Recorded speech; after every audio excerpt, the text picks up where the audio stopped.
Hello everyone! Welcome to my channel. For anyone who doesn't know me, my name is Trang. I'm 21 and I'm a senior at Berkeley right now. And today we're going to be talking about something that I've always wanted to talk about, and that's 10 things that have improved the quality of my life.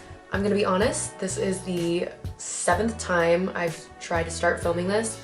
I don't know why, but I get really nervous when it's time to talk in front of Cammy. Maybe it's because all of my mistakes, every time I bumble or stumble. Bumble? Good. Alright. As you can see, every mistake I make is on camera and it just freaks me out a little, I think. So without further ado, let's just begin before I feel the urge to start over for the 9th time. Alright, number 1 is making your bed. I'm gonna go through this real quick because I feel like every life coach on the planet has said that you should make your bed if you want to improve the quality of your life. But I have some context and I have some Trang lore. So the way I was raised, I was not raised to make my bed. That was never a thing for me growing up. I never made my bed growing up. I would just wake up and the bed. Of course here and there when I was cleaning my room and I wanted my room to look pretty, I would make my bed, but it was never a routine daily thing that I would do every morning. Sophomore year, I have a roommate. She makes her bed every day. My line of reasoning at the time was why? Why are you making your bed when you're just gonna sleep in it later today? What is the point in making it look pretty for nobody to see? It's just your bed. I'm realizing now that that's a horrible line of reasoning. I actually started making my bed regularly, daily, last year. Junior year of college, which is a little embarrassing, but it's also everyone does things at different times. So now I make my bed every day, and I'll tell you how I think it's improved my quality of life. The reason why I was so against the idea of making your bed to begin with was I felt, oh, no one's gonna see it. What is the point of doing something that no one else is gonna see? That's a horrible way to think. You make your bed to make yourself feel better. You make your bed to keep your room clean. The only person who sees my bed made, in most cases, is me. The only one who puts in the work, who sees the reward at the end for making my bed, is me. And I'm the one who sleeps in it, day in, day out. I don't even know if that's the right phrase. Also, guys, sometimes I'm gonna say phrases that might not be right. I think I just say things sometimes. So, please yeah, just keep that in mind. Coming home to a made bed is one of the greatest feelings ever. I could be having the shittiest day and I come home, and if my bed is made, I'm okay, that's one thing that I did today that was right. Number 2 is regular exercise. I don't want to harp on this a lot either because everybody and their mothers talks about regular exercise and how good it is for you. But I just want to reinforce that they're right. You need regular exercise if you want to maintain a sort of level mood, a stable mood level.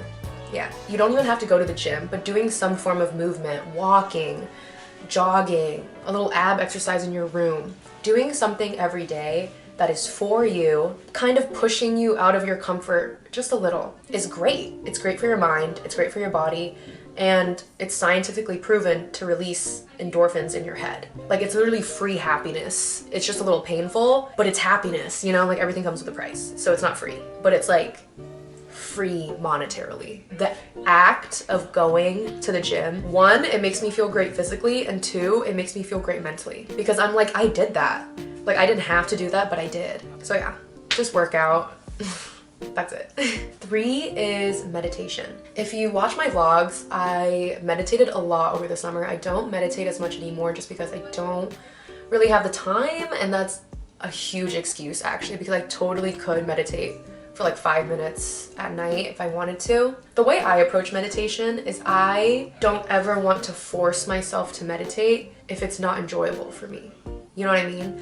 I think I meditated enough over the summer where I've been able to reap the benefits and I've been able to maintain that benefit. By meditating a lot, I've learned how to live my life with no thoughts in my head.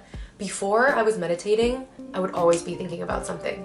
Always. My future, what I'm doing wrong, what I could be doing better, this and this. That one time I said that thing to someone that was embarrassing. That one time I tripped and fell and everyone saw. What if this happened? What if this happened? Why did she do this? So many thoughts, And then when I started meditating, oh my god. Oh my god, I'm sorry, my foot is cramping. Oh my god, my foot, oh my god. Please don't do that. Oh my god. I'm so sorry. My foot just had the most random cramp. Ooh, has that ever happened to y'all where your foot just cramps up? scary. Okay, anyway. When you meditate, you're basically training yourself not to think about anything. So when I meditate, I picture myself on top of a mountain and I'm just looking at the ocean. And I've done it so many times, I've mastered this visual ability. I can just close my eyes, I'm there. I'm on the mountain right now and I'm looking at the ocean and I can see the waves and I can hear them. So now when you see me like walking on the street, there's an 80% chance that I am not thinking about anything. Like I'm just straight up not thinking, like head empty, no thoughts. The benefits I got from meditation is being present in the moment. I don't think about back then, I don't think about later, I think about right now. I'm always right here. 2, I'm no longer in my head as much. I still am, so I obviously have more work to do, but it used to be to a point where like, I would be in my head so much in like a social situation and then I would come back and I would have missed like 10 minutes of the conversation. I would have no idea what anyone was talking about. And 3, it just made the world look so much more magical to me. I used to meditate in the park, so I would open my eyes and I would see birds and like the sun and trees and the grass and like little dogs. And I was like, I have no problems. My life is perfect. Some issues you might run into when meditating, and maybe I'll do another video on meditation because I could talk about this forever too. When you're meditating and you feel yourself drifting or thinking or not being present in the moment, that's okay. One of the tips that my therapist actually told me is to see your thoughts like clouds and to just view them passing by. Don't get attached to any cloud, don't get attached to any thought. It's just there and you're looking at it and now it's gone. That's how I see it. Yeah, I'll talk about meditation in another video, I think. But it's just one of the things that has drastically changed my life. It had a whole like snowball effect for me. But anyways, let's move on. Number 4 is not going on my phone when I'm walking. Of course, I'm human, like sometimes I'm gonna be on my phone when I'm walking, but I've been making an active effort not to do that anymore. And this was because of me meditating. Now I love any opportunity I get to walk and like put my AirPods in and listen to music and just be. By not going on your phone when you walk, you're forcing yourself to find stimulation in the outside world, like basically touching grass. Now that I don't go on my phone when I walk, I notice so many things and I look for things. I look for things that are interesting. I look for things that can make the walk less boring. So many little things that I missed because I was on my phone, I now see, and it just makes my day better. Like, I get to see a pretty flower, I get to look at it, I get to smell it. Oh, there's a squirrel on the landline and it's doing something funny. Oh my god, look at those birds talking to each other. People watching. There's just so many interesting, fun things that are happening around me all the time that I miss because I'm like this. And now walks are my favorite part of the day. They ground me, they keep me going. Whenever I'm in class and I'm not having a good time, I just remember, okay, but after this I get to walk to my next class. And it's amazing, it's amazing. 5th, and this is kind of related, it's bird watching. I first started noticing birds a lot over the summer when I first started doing this like peaceful no phone walk thing. And at first I was like, oh, they're just cute, but now they fascinate me. I love bird watching and it's becoming a real hobby for me now, and I want to start a journal of different birds. Ever since I started bird watching, and this is actually connected to advice that my dad told me once, and that was to look up. Before, whenever I would walk, I noticed I would kind of point my head down a lot and I would look at the ground a lot instead of looking up and being present. Like my chin is up, I feel more confident, I'm aware of the world around me. It's kind of weird, but it's helped me. I don't know. What are we on? Okay, I think we're on 6, and that has been deleting TikTok. I have not had TikTok. Okay, I don't even remember. I think it's been, it was my New Year's resolution. So it's been since the start of the year. I haven't had TikTok for like 11 months now. Almost a year, woo! I'm sure a lot of people can watch TikTok in moderation. I am not one of those people. It was bad for me. TikTok was bad for me. I would go on it a lot and it would hook me. And my attention span got so much shorter. I couldn't watch movies anymore because I was like, why is this not on 2 times? And why can I not skip it? And this and yada, yada, yada, you know? TikTok was horrible for me. Ever since I deleted it, I have so much more time. I can dedicate myself to hobbies like this, which require time that TikTok used to take away from me. I'm able to formulate my own opinions. I am a sheep, like very much so. I wish I wasn't. I wish I could be like the shepherd or the wolf or lead people. I can't. If someone tells me how to think and then a bunch of people are commenting saying the same thing, my head is gonna be like, oh, maybe they're right. Like maybe that's how I should think, you know? I also am spending less money because at the end of the day, TikTok is I heard they have like TikTok Shop now. It's an app made to make money, right? And I used to spend a lot of money just based off like influencers on there, posting products, posting this and that. And this is not a diss to TikTok. TikTok is great. It's amazing if you're able to do it in moderation. I realized I was addicted to TikTok after I deleted it when I would start craving I craved scrolling. I craved watching something short and having something short pop up after it. I craved that.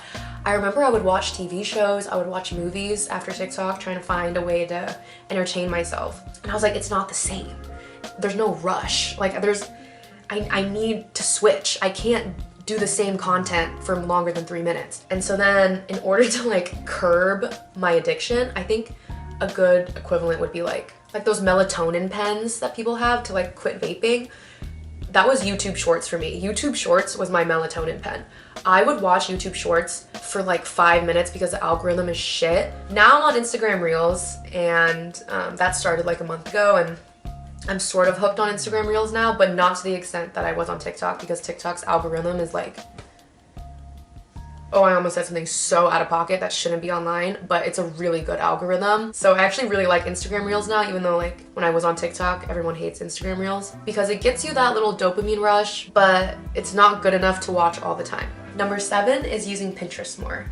I love Pinterest. This all started when I watched one of the Wizard Liz's videos, and she said this thing that really resonated with me. I don't know exactly what she said, but it was essentially along the lines of, you are very influenced by the content that you watch. And I didn't realize this until I started using Pinterest more and being more aware of how I felt using each app. But for instance, like Twitter, it's a very hectic and chaotic space. I see so much different shit on there. Sometimes I see fashion and pretty things, and other times I see fight and then hate crime and she said this and he said this and beef and, you know, all this. Ever since I started using Pinterest more, I felt more feminine, I felt more girly, and the content that I intake now is very positive. I have a lot on my Pinterest about self-improvement, manifestation, about meditation, little things that you can do to improve your life, pretty photos in general, which you can tell that I love. Having a platform like that and focusing more of my attention on such a positive, happy platform has made me a more positive and happy person.